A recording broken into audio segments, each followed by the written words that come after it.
Good evening, 12s, and welcome to the Seahawks 360 podcast. I'm your host, Candace Higgins, I'm Tino Ganasius. and we are back after a little bit of a hiatus there to discuss training camp, which is coming up here in, I think, just next week. They'll be kicking things off. So we thought we'd come back to you, talk a little bit about what are we looking for, what are we going to be keeping our eyes on, and then we got some hot takes for you we'll get into. So, Tino, let's do it. First of all, how you been, man?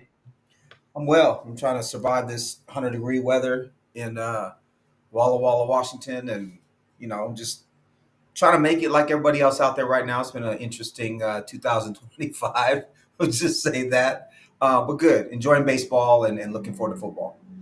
Yeah, no, it's really hard though for me to relate to you because I'm in Memphis, Tennessee, and it's got to be like 120 here. So if you're dealing with 100-degree weather, it's definitely 120 here because the humidity is off the charts. Mm-hmm.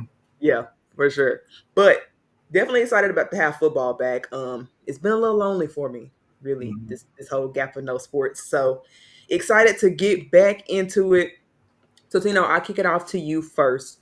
What's the number one thing that you're looking for when training camp kicks off? Number one thing for me is this offensive line going to gel, right? So, and what I mean by that is let Abe Lucas going to stay healthy because we know he is a average to slightly above average right tackle when he is, but he can play, right? Is the right guard position going to be solidified this year? Who's starting? Is it Bradford? Is it Haynes? Um, can Olu Oluwatimi be a serviceable center? Is Gray Zabel worth the first round pick? And then is Charles Cross going to take another step up, right? And then once you answer those questions, then you start to ask, can those five operate together, right? Can there be cohesion? Are they going to be able to work together, right? The way the best offensive lines do. So to me, everything with this team, that's the biggest question, right? I don't. I've said in previous podcasts, I don't think Sam Darnold is going to take you to a Super Bowl. But if we're trying to build towards that, say in 26 or in 27, this offensive line has to start being good. We're not going anywhere unless this offensive line is decent. And Agreed. we haven't seen that in quite a while. Defense is going to be straight. We already know defense is good.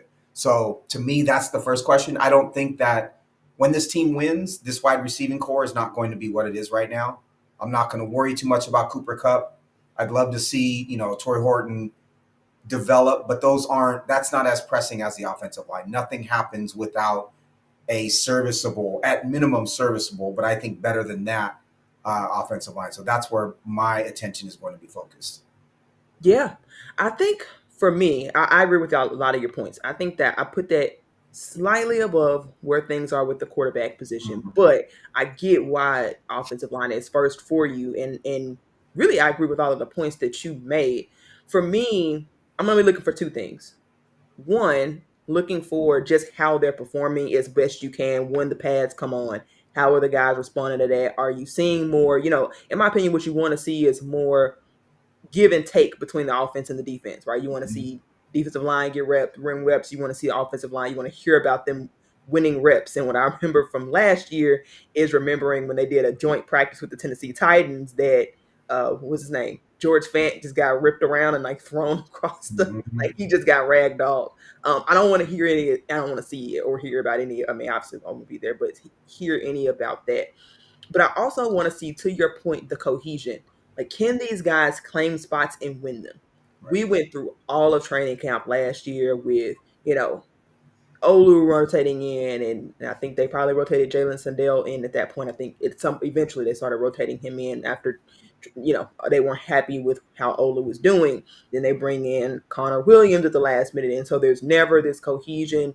You got Anthony Bradford fighting for reps, and they had all these guys basically just in and out, not happy with any of them because nobody could just take the job. Right. I'd like to see someone take the job. I do think Gray Zabel will probably take the job up front. It seems like they're kind of, I think they're going to give him the job. yeah, you might I be right think they're there. going to give him the job, which And it seems yeah, like that's the case. sure. Yeah, You based spend on minicamp. you spend a one on him. I think you spend a one on him, and the lack of talent on that offensive line. I don't have a problem with them giving him the job from the beginning. Yeah, Or if he is that talented, he's already displayed the fact that, maybe he has better feet or better technique or whatever it is that got him, to that first round. I'm right. sure he played that in camp already. Yeah, especially without the pass being on, which is really when you truly tell anything anyway. So 'cause right now it looks like Anthony Bradford is having good reps from what I hear, and I think he always looks great before the pads come on, Right. just because it's power. But anyway, you want to see a Christian Haynes, for example, is a guy I'm really going to be watching. Like, can Yep. he beat out Bradford this time? Yep. I hear one of his biggest things was to be working on his play strength. That's something you could have worked on in the offseason. Can he come into training camp ready to take the athleticism that he already naturally brings and pair it with some play strength that will actually be, have him functional and hold up Right. in, in games, particularly in this division where you got, some pretty good defensive lines. And so that's, I think, the key to me, who I'll be watching the most. And because I think Olu probably is going to get the job. It'd be interesting if Jalen Sundell was able to surpass him, just for his upside and what he could be. And I like his story and everything. But Christian Haynes for me, he's the guy. Yep. I I'm with you because I think, if Bradford is the starter, your ceiling is a little bit lower. I Correct. think, but with Haynes, we know there's athleticism and potential there.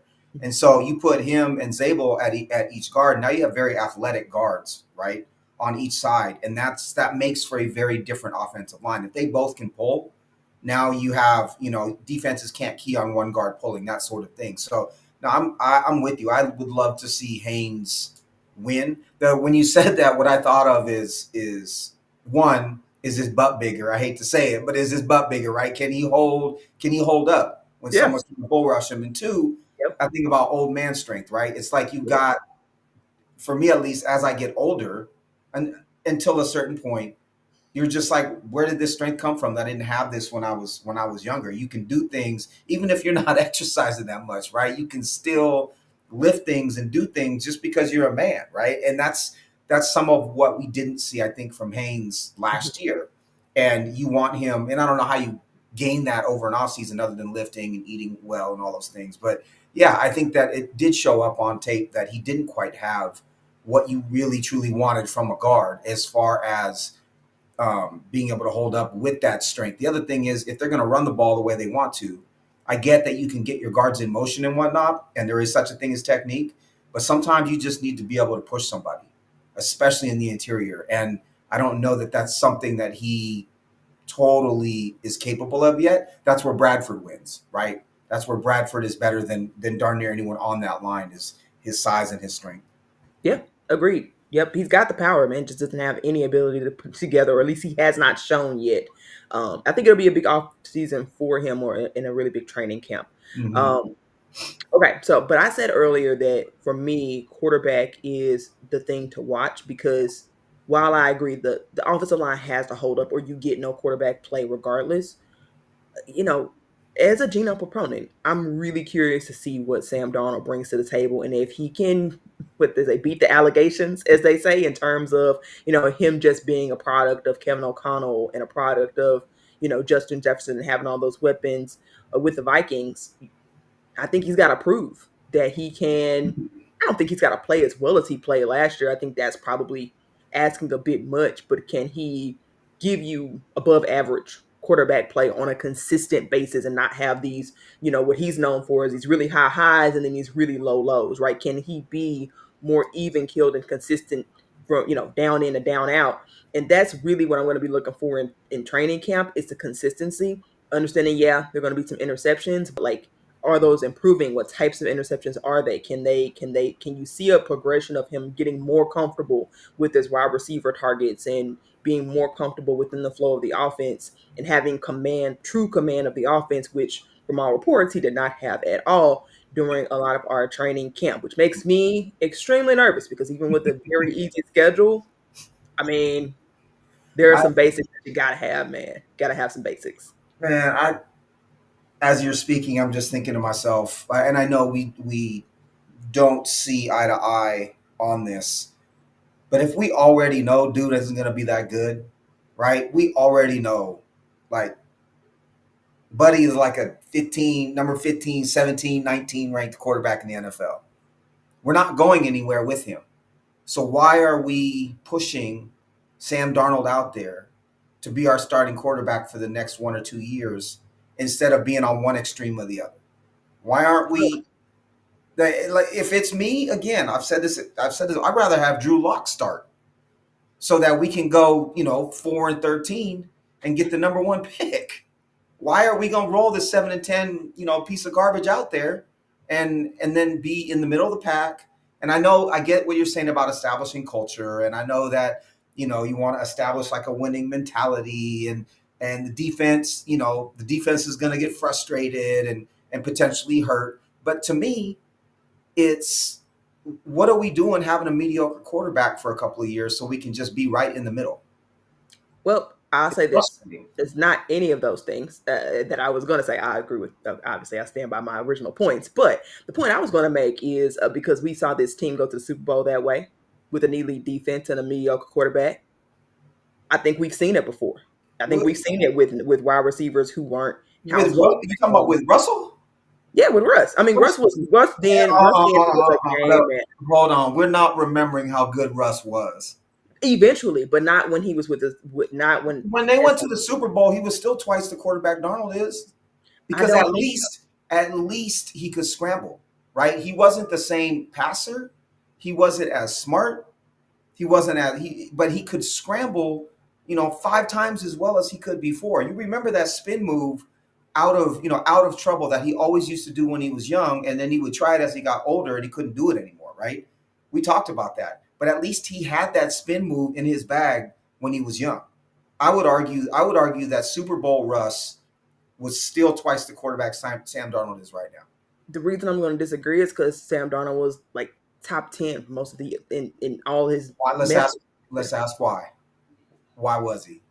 Because he had a top 10 running back in Aaron Jones. He had arguably the best wide receiver in football in Justin Jefferson. He had a very good tight end in TJ Hawkinson. He had a solid offensive line, and he had a great defense. Yeah, He had everything else on that team was set up for him. It's why Aaron Rodgers wanted to go to Minnesota during free agency this year. It's because that team is set up to win. All you need is decent quarterback play. That's why he was good. but Sam Darnold's trash. I don't think you go from. I mean, he had MVP level stats for a minute there. Now I never thought he was going to really get MVP. Hey, But you. what I'm saying is, even if you have a great system in place, which the Vikings do, I'm not Mhm. disagreeing. Even if you have that, you still have to have a good quarterback play. And I think they're saying, if you're the Seahawks, you're saying we've seen this guy be top 10, top 5, depending on how you're going and what metrics you're going to look at before. What We think number? he can be that. What number? Five? Top He five? would. And did you see how he started off the year statistically? Because And do you know what our schedule? Anthony Edwards could have been a top 5 quarterback on that Minnesota team. He could not have. Anthony Edwards could have been a top Could not 5 have. quarterback. No, he could not have. I don't think. I think you know that. He Oh, could not have. okay, we'll see. Yeah, we'll see. We'll see. I'm saying if you're the Seahawks, you ask why. You ask why are we Yes. going with someone Yes. who, some consider to be 17, 18. I don't think we know what he is. I think he could We be do. 30. Trash. We know what he is. He trash. I think he could be 30. I think he could be top 10 at least. I don't think he can get back to the stats that he had last year because of, like you said, the system. His production was equal to that of top 5 level. Now, that's obviously not sustainable. I think the best you can get out of him is top 10 and what you got from Geno Smith in the best case scenario. But I think you're saying we think he can match the production somewhat of Geno Smith if you're the Seahawks. Why are we doing that? Because we think that would have worked for us last, we just had that type of production with a better offensive system next year. Like that's pretty much why they're doing it. To your question, you asked a question. I am answering why they are taking someone who might not be universally considered top 10, depending on who you ask. He's all over the place on the map in terms of where people see him now.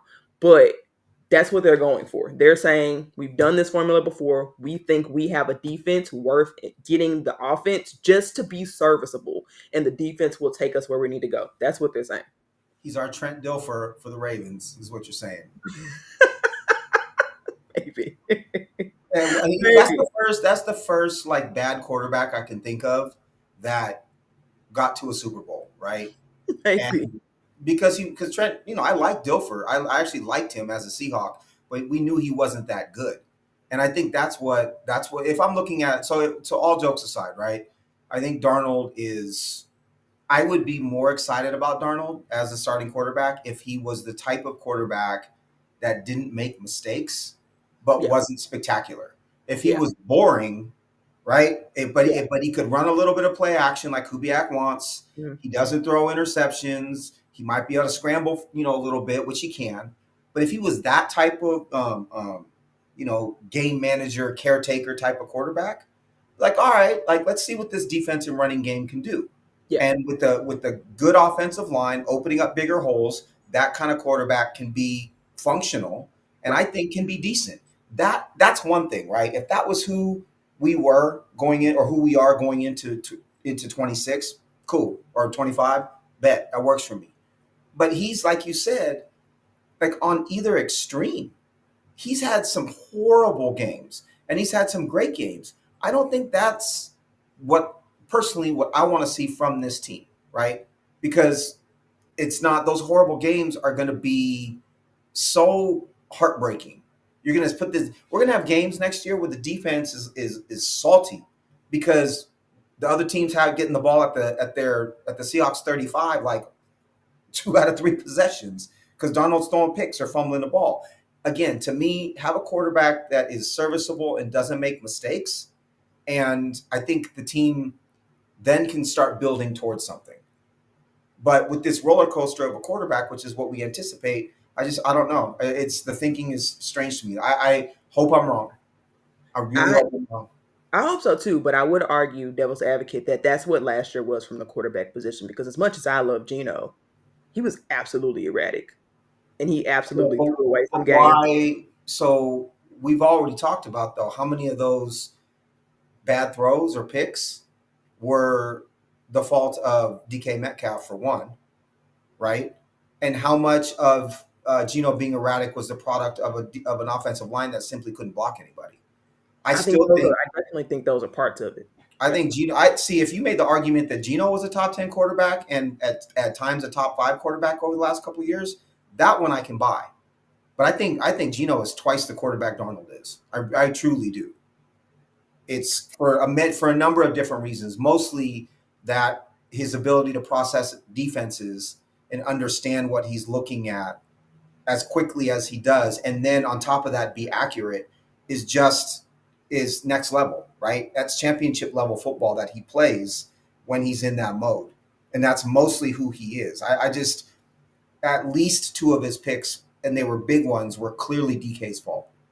And as Agree. we know, we were running out Laumea and Jarrell out there on the right side for 40% of the season, and it's Yeah. just that doesn't work.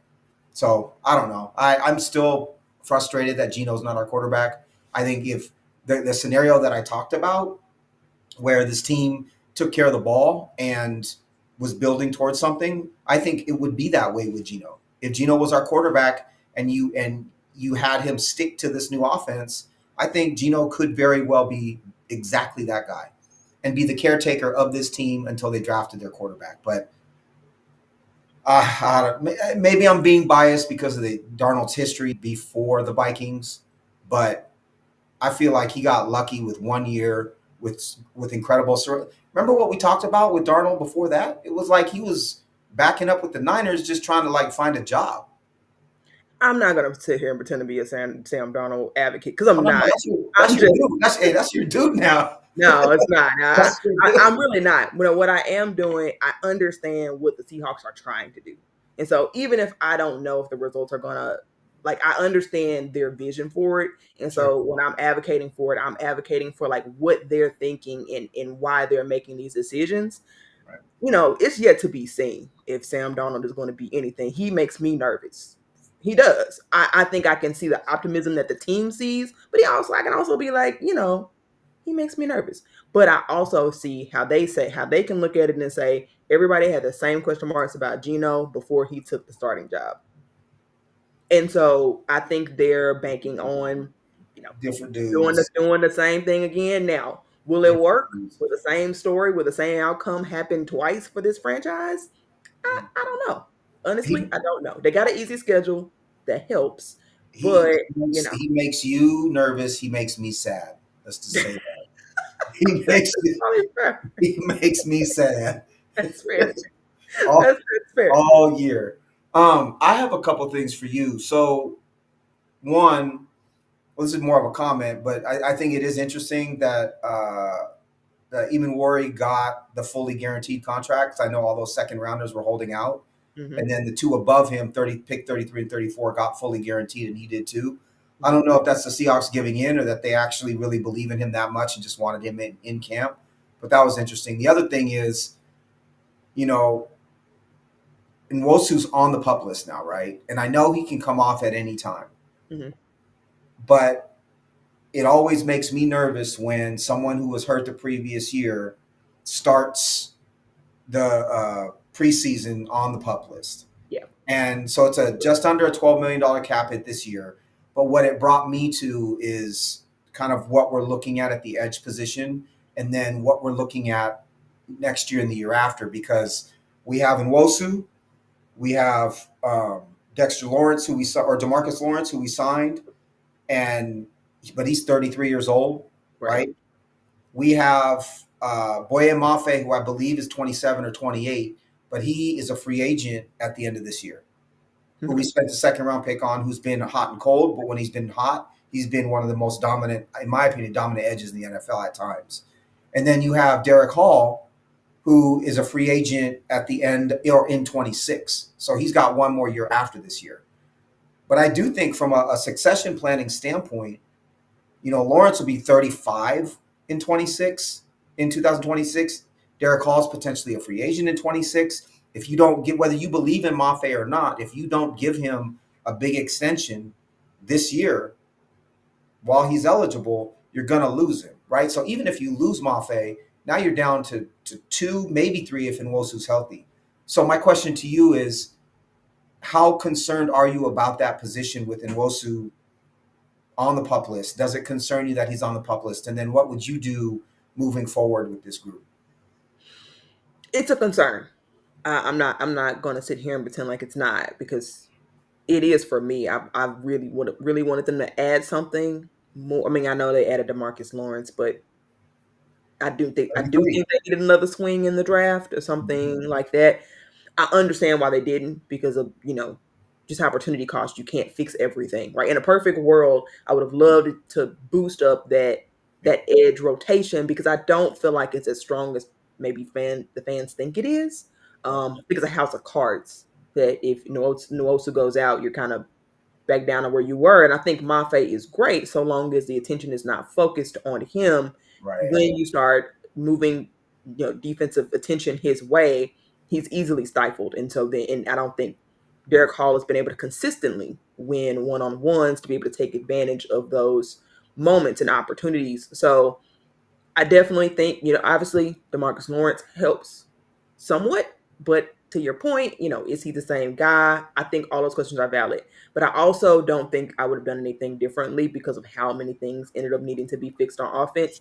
I think had they not had to both trade Geno and trade DK, they probably would have addressed. I think they would have addressed the edge rotation, but Mhm. because of the larger needs and the offensive line, and we know we were all calling to just fix everything at that, like just draft a guard, draft a tackle, draft Right. a center, like Right.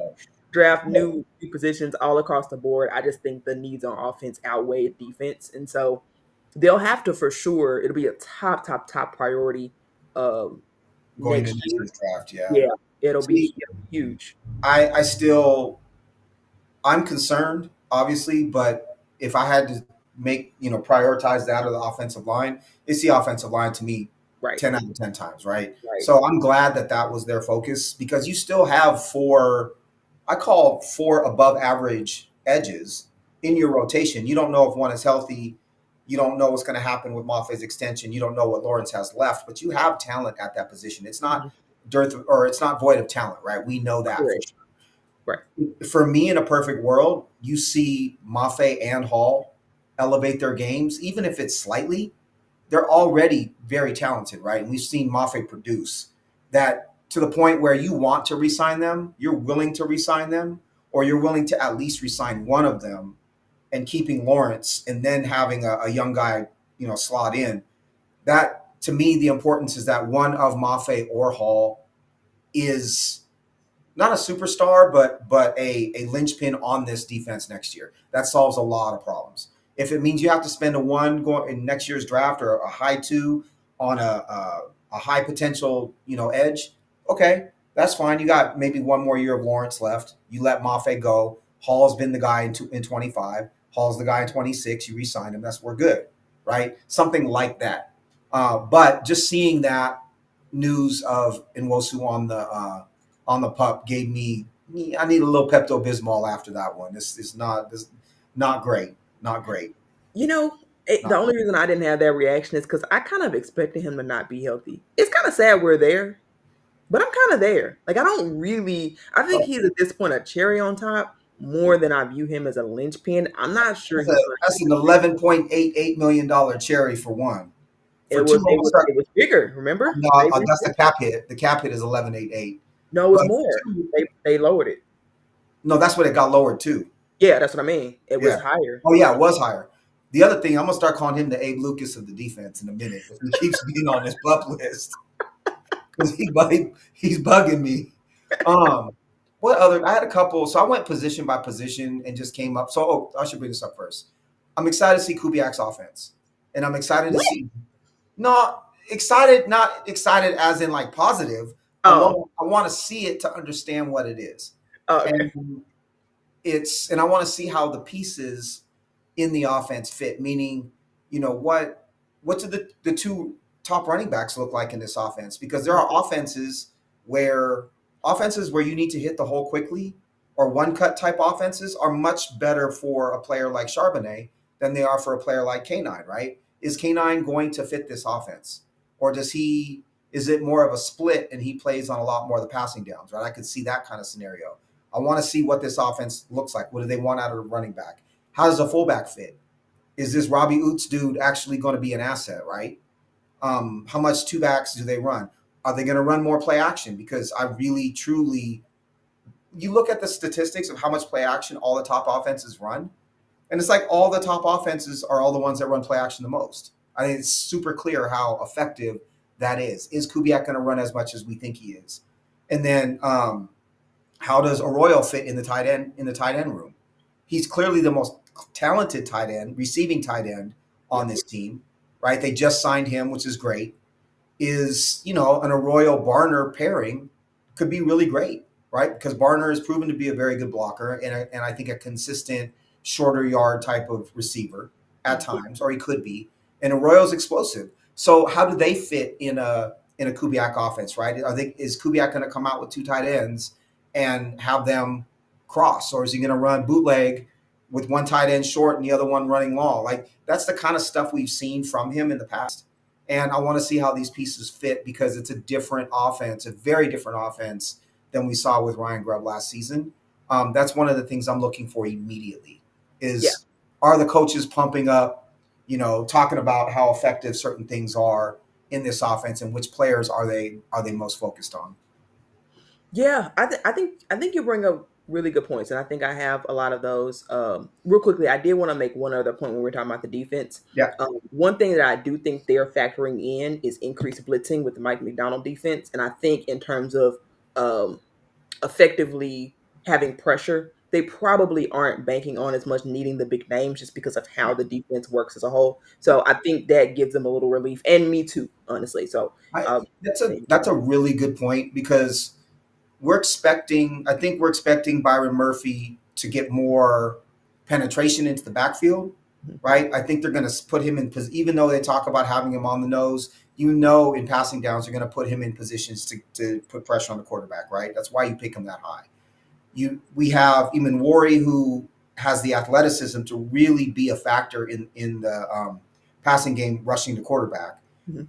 You still have Leonard Williams, who was an All Pro last season, on the line, who's able to get to the quarterback. So I think your point is valid. They may not need that superstar name at edge.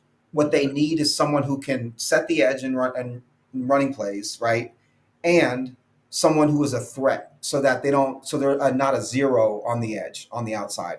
Drawing a double team is even better, but someone who's not going to be a zero, who if they're in one on one, that they can get to the quarterback and get pressure. I Yep. think that's a really great point because this defense is so balanced across the board. You don't have to have a superstar at that position necessarily to be effective. Yep. Yep. Yep. I just wanted to make that last point on the defensive, but I definitely want to. I'm particularly interested of all the things that you named in. Well, I guess it is kind of tied between the running back. I agree with you, though. For me, I'll be honest.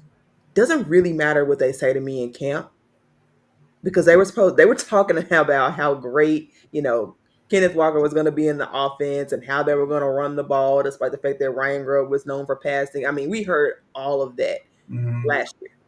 So, and then we saw what happened. So, I'll need to see it to believe it to some extent, but obviously those are signs of encouragement.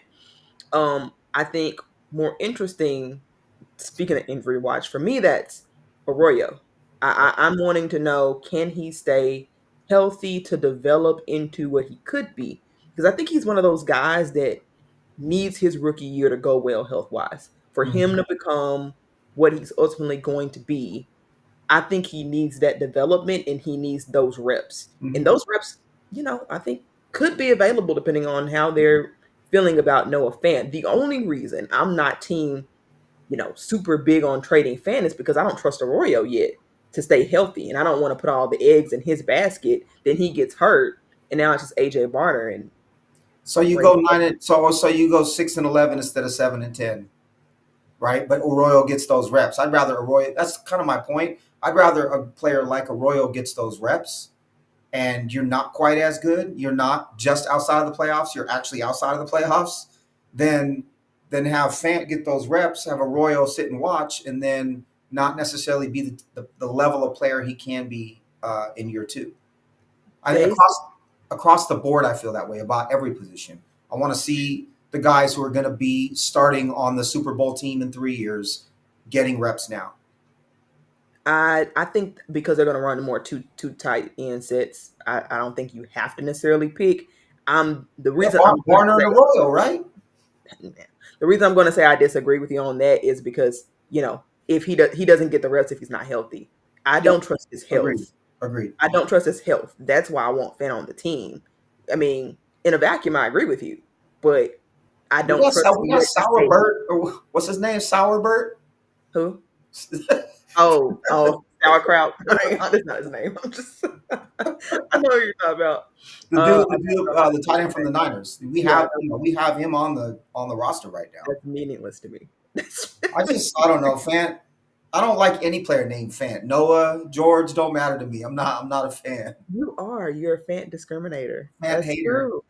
Yeah, you definitely are. That's so true. But yeah, no, I think that's the reason I'm cool with keeping him. Just hey, if you get to the trade deadline and Orioles, now of course it'd be just the Seahawks look that he would get hurt after that. But if you get to and you're seeing the development that you need to see from him, and he's clearly taking on their role, man. See if you can get anything for him on a contender that needs a tight end. The Chiefs. I That don't know how Travis Kelce needs a would.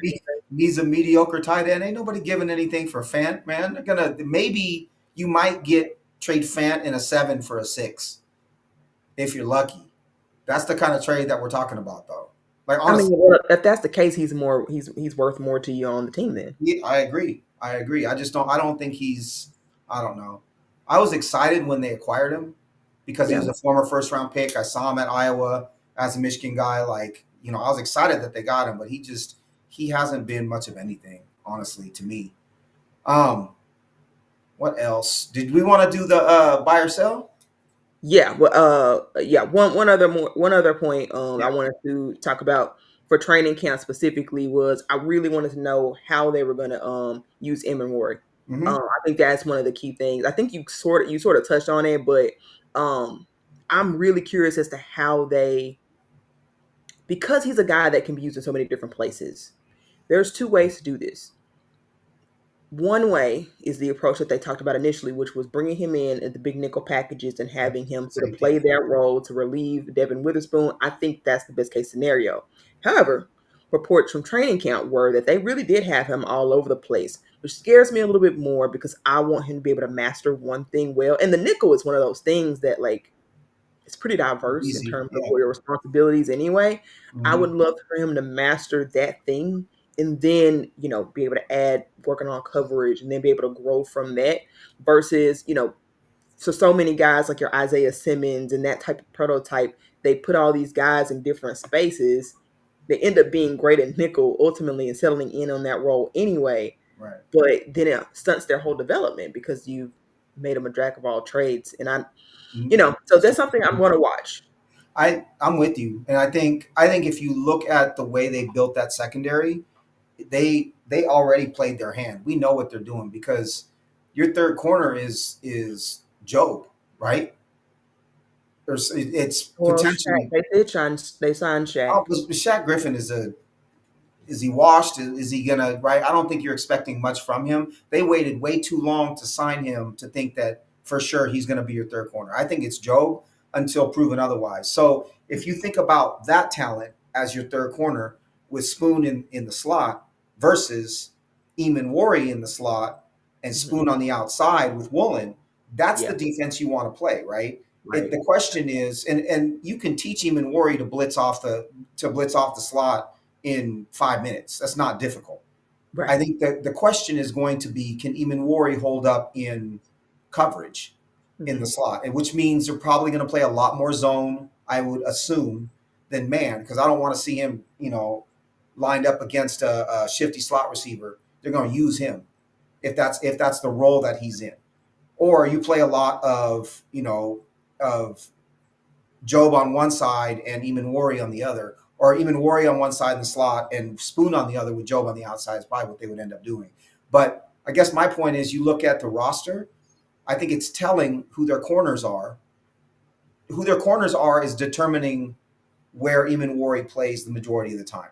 I think that is going to be the slot. I think to your point, you can do anything with the slot guy. We saw that with Spoon.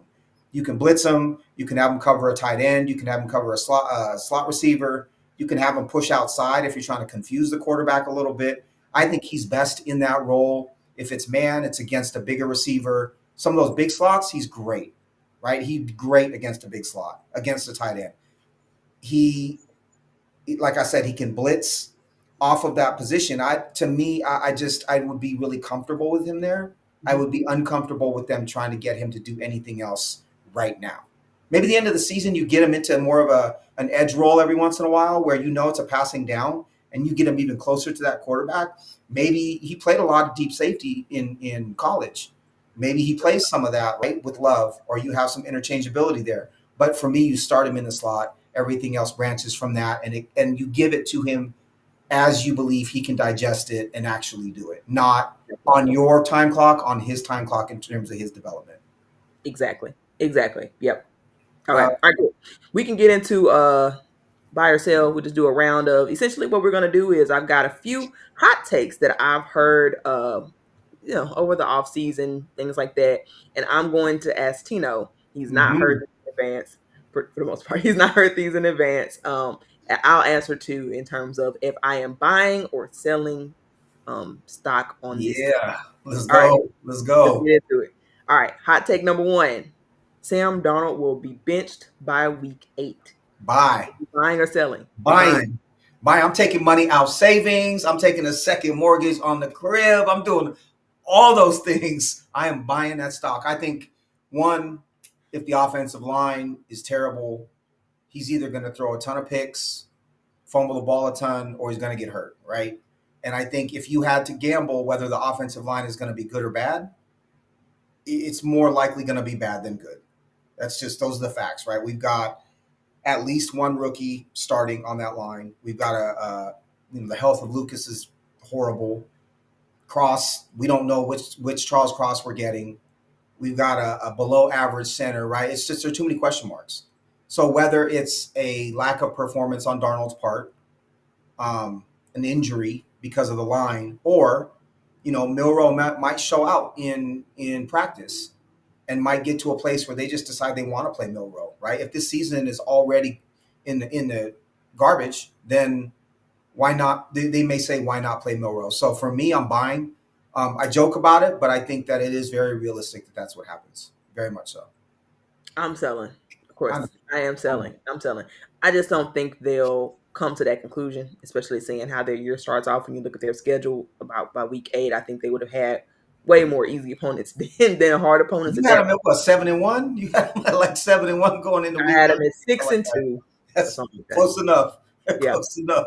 I, I think that yes, the offensive line might be a real problem, but I think they're going to want to see the Sam Darnold thing out because I think they see that is their best way to compete now. Because John Snyder's not. I mean, we can be real about it. 3 years from now, if things don't go right, he didn't have a job. He cares about what's happening right now. And Sure. so it would surprise me a great deal. And Mike McDonald, the same thing. Like if things don't go well, he's out of a job. I Yeah. think these guys have too much invested in that. Like I think it's really easy to be as a fan, just tank or whatever. But when your job's on the line, I just think it's different. I think you Do operate differently. you, if you're McDonald or, so this is a question for all sports. Yeah. If you're McDonald or Snyder and you got Darnold struggling, but you think Darnold is still your best chance to win this season, you can also go to ownership and say, look, we know he's not working out. We truly believe in Milrow as a championship quarterback, but he's going to need time. We're asking you, this happens all the time, where the younger your team is, the more first round picks you can bring in, the more time your GM and coach are given to develop them because ownership understands that it's a steep learning curve. It's going to take longer, right? I think one can make that argument if they have to. I think you're right. That is part of why Darnold was brought in, was to try to win now, put butts in the seats, make money, not get fired. But I do think there is an argument to be made by a coach and by a GM to say this is our better chance, but it's going to take longer, right? And I think that that's a possible. I truly think that's a possibility. I think they love Milrow. I think they truly love Milrow as a person and as a quarterback, and that I think will also play a role.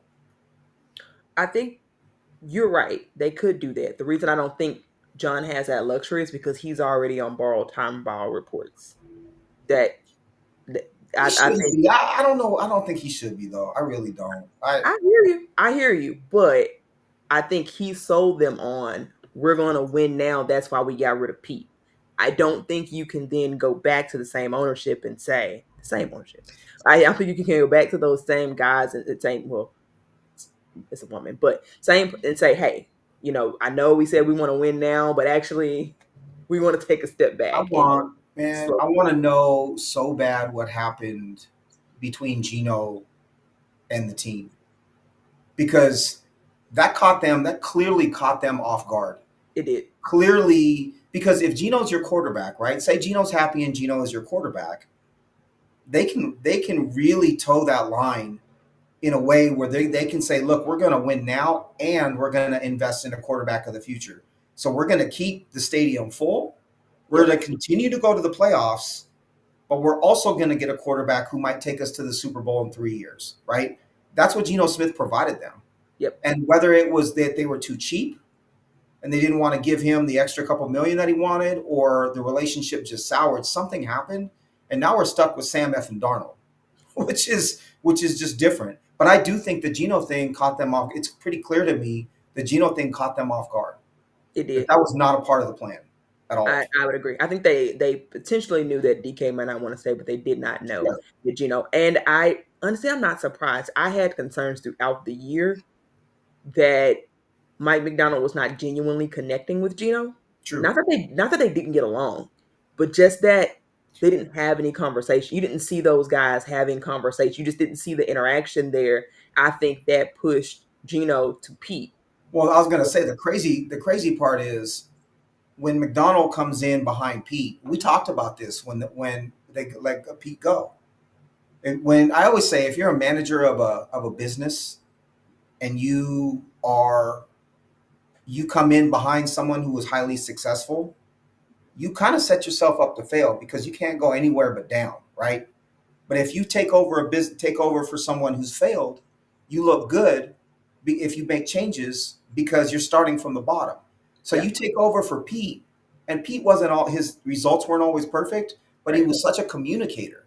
So if you can't communicate with your players and you come in behind Pete, you're going to lose people, Yep. right? That's Those are just the facts. And fact of the matter is, Gino was a backup, and no one really believed in him for the first 10 years of his career, Hmm. something like that. And Yep. then there's this coach who's super cool, who loves you and believes in you and pumps you up and gives you an opportunity. And now you're making $30 million a year and having the time of your life as a starting quarterback in the NFL.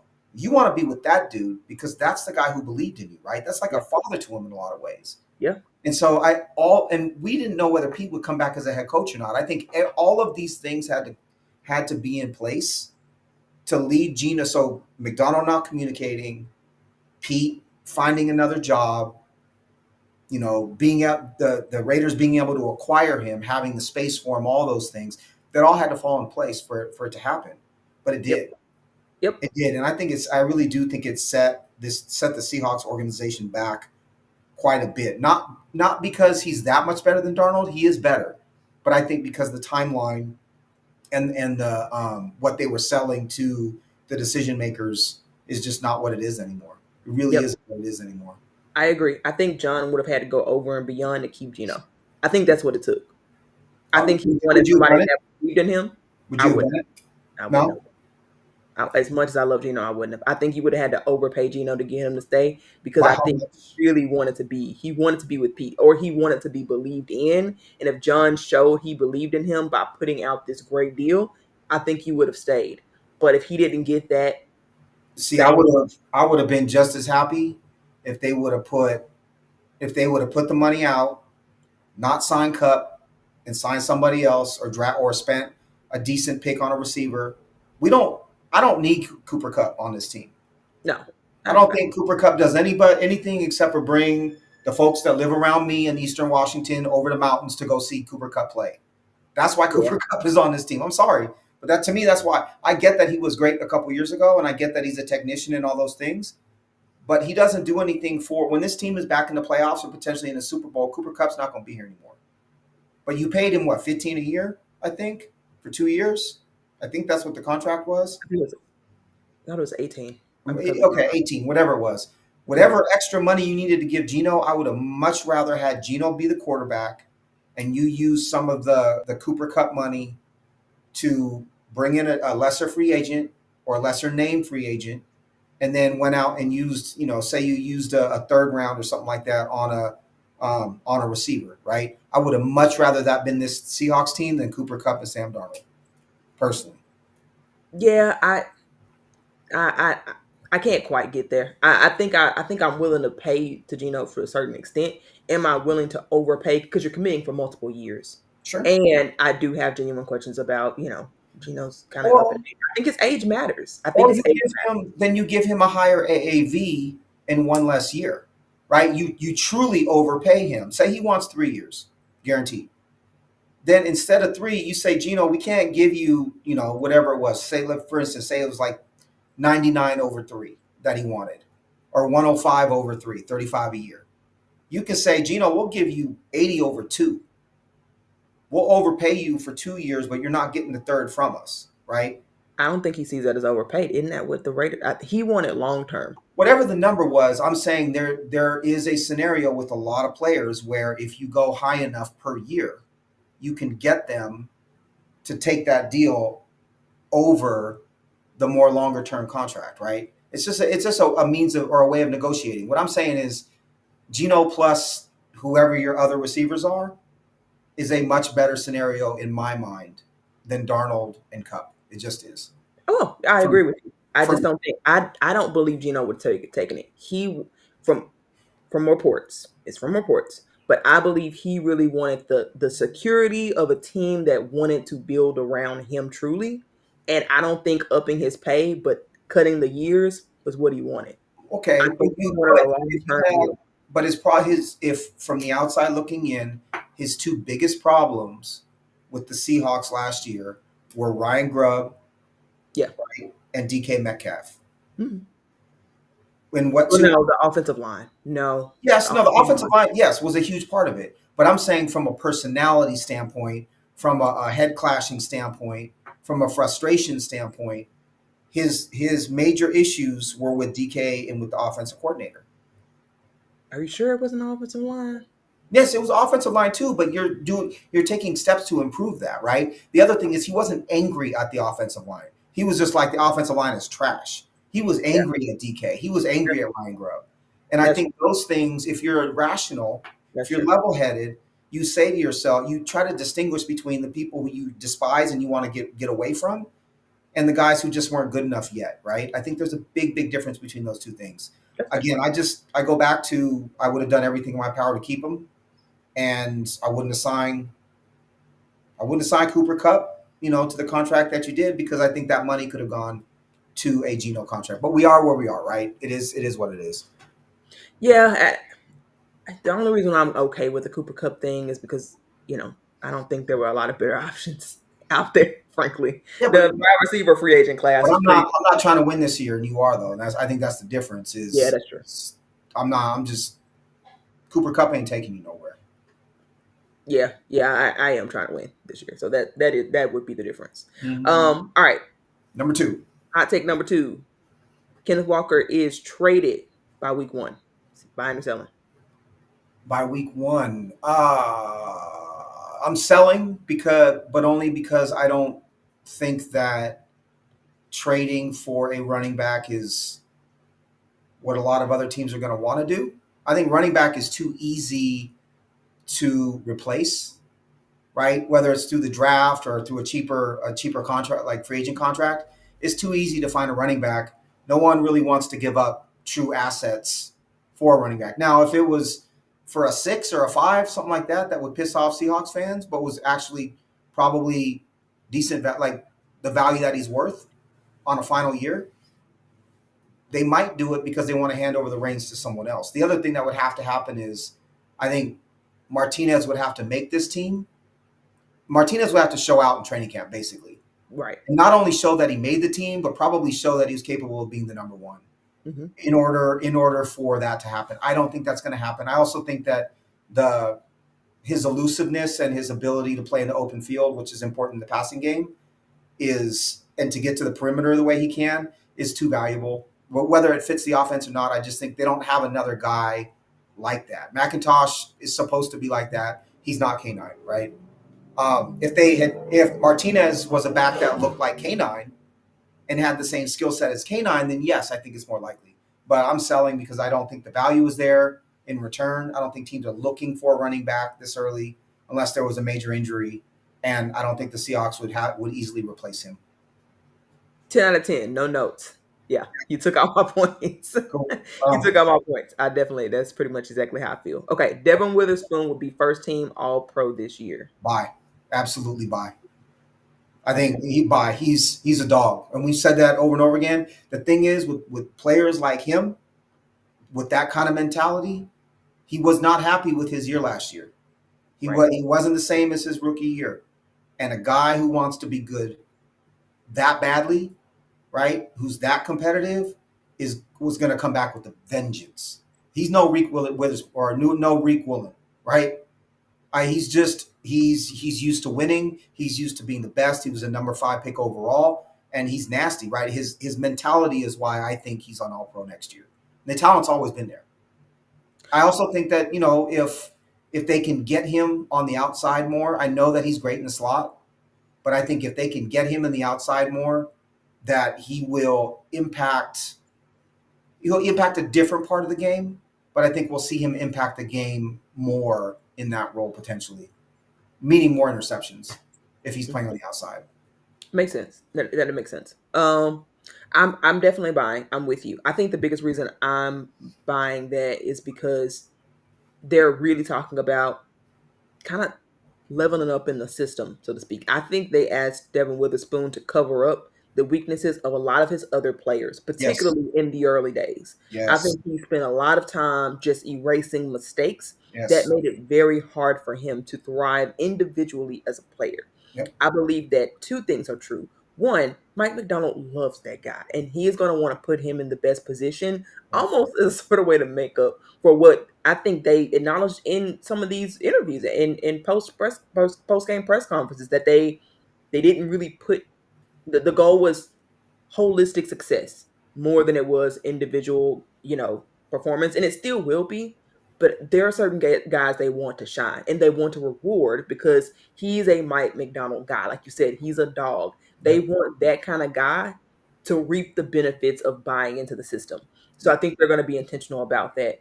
And I also think I agree with your point on that. He himself is going to be intentional about making plays. I think he still might end up making more plays in the nickel than on the outside. We'll see.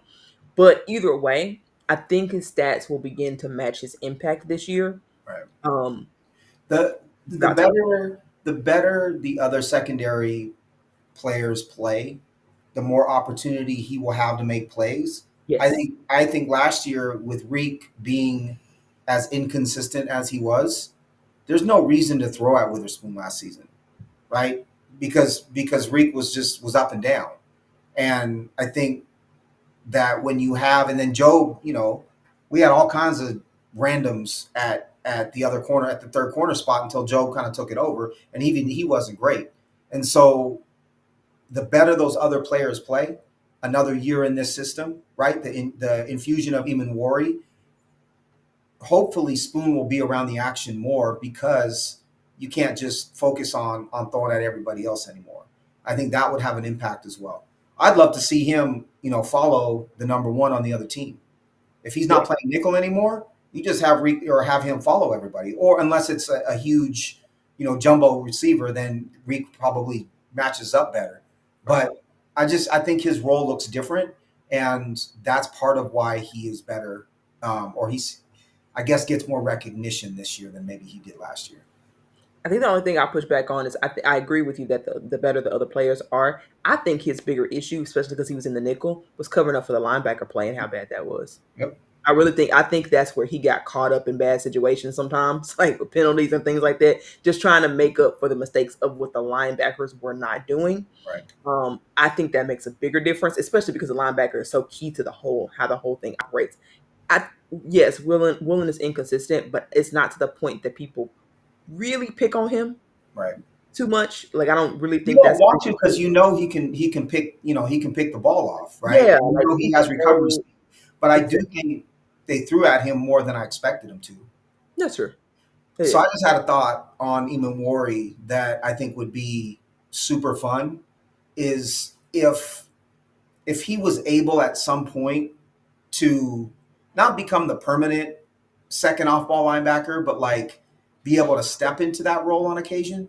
Yes. I think this team would be so interesting if you prepped for, say, the matchups favored having, Witherspoon in the slot instead of Eamon Wari in a particular week. And you just said, you know what, Nick, we're going to play you as an off ball linebacker for most of the game, and we're going to slide Spoon into the slot. And then you put in different types of blitz packages and whatnot for a player like Eamon Wari. I just think his versatility in that way is it's an incredible chess piece, right? And I don't think he's not the same as Kyle Hamilton, but they'll be used in a fashion to confuse the other team and to showcase his talents the way that Kyle Hamilton was. But it just dawned on me. I'm like, if some of the problems last year was Tyrese Knight learning and being a rookie, and then before Ernest Jones showed up, whatever we had in the middle there, if Eamon Wari can learn that position, and there are times where you can surprise the other team by having Spoon in the slot and Eamon Wari in the middle, that's cool. That's Like fun. that's when you can start doing all kinds of stuff. That's fun. All kinds of stuff. Yeah, I agree, and that might be something that they're considering. Hmm. Okay, all right. Final take: defense will be top five in DVOA by the end of the year. I'm buying that for sure. Me too. In fact, 100%. I'm with you. I'm taking all my savings. Like I'm banking on it. Like, I am banking that this defense in particular, will be elite. I I would believe it. be. Let's put it this way. I think the hot take would be that they're not a top five defense Yes. Yep. Agreed. because people were down on Byron Murphy nationally because he was the top number 14 pick I think Mhm. last year. But we saw some of those flashes, right? We saw the first step. We saw the power. If he if he's what we thought he was going to be this year, and they let him play the three technique a lot more, specifically on rushing play or passing plays, Yep. he changes the whole defense, right? The complexion of this entire defense. Leonard Williams, I don't expect him to be what he was last year. He was potential defensive player of the year. Yeah. I think he takes a step back, but that's okay because he's still going to be consistently above that, way above average, right? Ernest Jones is entering his prime. Tyrese Knight played above expectation and I think can continue to get better. You're infusing what is probably the best athlete in the NFL draft into your defense in Eamon Wari. Witherspoon's entering his prime, right? Woolen is coming up on a contract year. You have all of these pieces in place to have an absolutely, I think, a dominant defense. It would not surprise me one bit if this was the number one defense in the NFL. The thing that I think outside of injury, the thing that could trip this defense up is if the offense is so bad that they're just on the field 40 minutes a game. And I don't think that's out of the realm of possibilities either. I don't. I think this offense could be bottom 3, bottom 5 in the NFL. That's possible. I think they'd still end up winning more games than you thought, though. They might, but the defense is going to bleed. The defense is going to start to bleed and have holes if they're going to have to be on the field that much. They just are. No defense can be on the field that much. Steelers have. Somehow the Steelers have managed it. I actually, I saw statistically that teams who have a top 5 defense average about 10 wins a game. Okay. 10 wins a year. I think it's possible to still have a bad offense and still be a good team. If your defense is elite, people don't really talk about it, but it's an underrated way to win games, at least in the regular season. Now, playoff time, that's playoff time. We said average, though. So average to me means you got a top 5 defense, and a lot of teams are winning 11, 12 games, but you might have some 7, 8, 9 win teams too. I hear you, and you know me, I love defense and running the ball. That's my formula, and I hope the Seahawks are able to do it. I just continue to look at it. This team is going to be in, unless this running game is really good, they're going to be in 3rd and 6, 3rd and 7 types of situations all year long. Are you telling me that you think Darnold's going to be able to convert a lot of those? Geno wasn't, so no. They still won games though. But Geno had Grubb and no, I mean no. Even when he was with Shane Waldron, that was a really big issue. Remember? Oh right, yeah, for sure. 3rd and mid. Yeah, that was a really big issue. And I think they're gonna be in that all the time. Yep. I really do. I don't know. I still think this defense is top. I think this team could win 7 games and have a top 5 defense. That's how bad I think the offense is. I think that they still need to do some tweaks. Particularly, I worry most about the wide receiver room. I didn't really talk about this. I just think they need something else there. They need a different skill set there. A good receiver? They got JSN. I just think they need a different skill set. They need more diversity. Like that wide receiver room is copy and paste. Yes. And then you got MVS, who is MVS, but he's a journeyman for a reason. Even if he did well in the Kubiak system, I just wish you had a couple of guys with that skill set, not just the one guy. I think so. Horton is a key, and I hate to say 5th round pick is a key, but I think Horton has some of the characteristics. That's true. To become that MVS type of threat, right? Right. But with better receiving skills. Yeah. He's the one actually. Like I said, I took notes for each position. And my first note under wide receiver is watching Horton's health and his talent. I want to see him on the field. I want to see what he can do. He ran a sub 4.4, and he's what, 6'3"? Like and he has receiving. He has good hands. Like let's start there, right? I also want to see how much Kupp has left because he might just be done. He might be washed. I don't think we're gonna know that in training camp. Not in training camp, but first couple games we might know. And then my other question in the receiving room was, where will the explosiveness come from? And that's basically what you were saying. Is Yep. we've got a bunch of technicians, JSN and Cup specifically, Bobo too, for that matter. Yep. Bobo can get deep, but it's because of his size and not because of his explosiveness. Agreed. You need explosive receivers to win. Yep. So where does that come from? I think they think Arroyo might provide some of that. I'm sure they are. It's got to be the plan. He's so athletic. Got to be the plan, but again, with his injury history, that scares me. So now, I mean, maybe they'll be able to make a move or something like that. I feel more confident about being able to get a wide receiver than say an offensive lineman in the middle of the season. For So sure. it's definitely possible to upgrade that position if things look well, and that's the one thing holding you back. It would not surprise me to see John Snyder doing that because again, they do want to win now, and frankly, so do I. But one other thing I know we did not get to talk about. Well, you mentioned it, but I want to see. I don't expect Jalen Milroe to steal meaningful in terms of reps. I think they like him too much to put him out there too early. That's my impression. I could be wrong.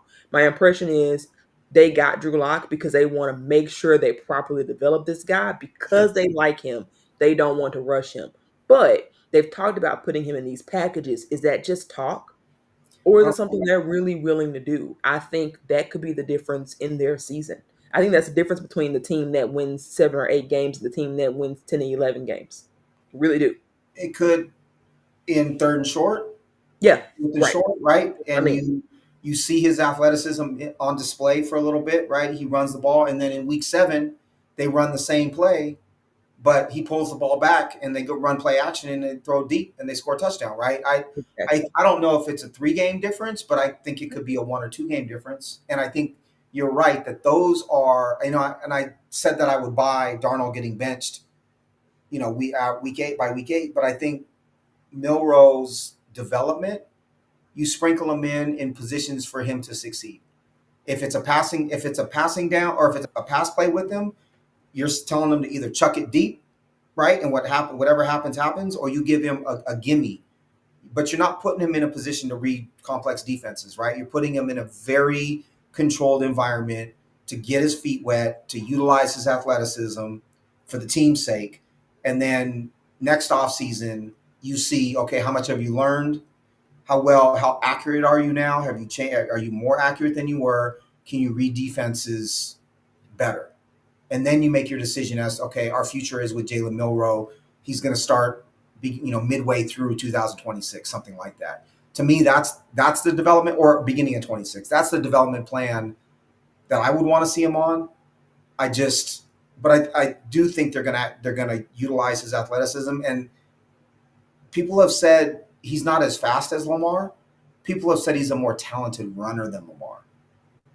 You have that kind of talent on your team now, right? He's not Lamar Jackson. Right. He never will be. But if you have a quarterback who has a good arm, maybe not an accurate arm, but a strong arm, and has played quarterback his whole life with that kind of running ability, you have to use it somehow. You have to.